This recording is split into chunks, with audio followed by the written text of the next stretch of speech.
America Iran మధ్య 2026 యుద్ధం తర్వాత కుదిరిన 2 వారాల కాల్పుల విరమణ గడువు ముగియక ముందే దౌత్యపరంగా కీలక పరిణామాలు చోటు చేసుకుంటున్నాయి.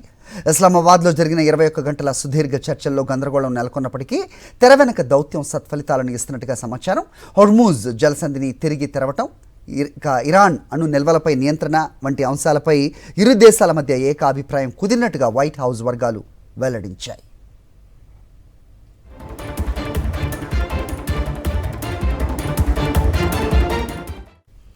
అమెరికా అధ్యక్షుడు డొనాల్డ్ ట్రంప్ స్వయంగా ఈ చర్చలపై స్పందిస్తూ ఒప్పందానికి తాము చాలా దగ్గరగా ఉన్నామని పేర్కొన్నారు.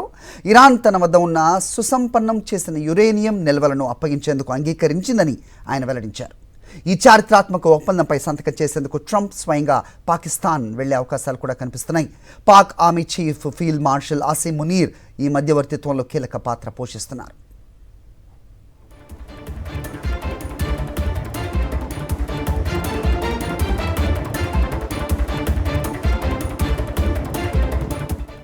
అయితే అమెరికా రక్షణ మంత్రి పీట్ హెగ్సెత్ మాత్రం ఇరాన్ను హెచ్చరిస్తూనే ఉన్నారు.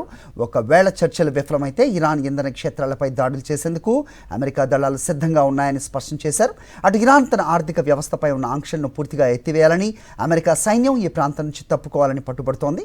ఈ ఉత్కంఠభరిత చర్చల నేపథ్యంలో లెబనాన్లో అమల్లోకి వచ్చిన 10 రోజుల కాల్పుల విరమణ ఇరాన్ అమెరికా మధ్య శాంతి ఒప్పందానికి తుదిమెట్టుగా నిలుస్తుందని విశ్లేషకులు భావిస్తున్నారు.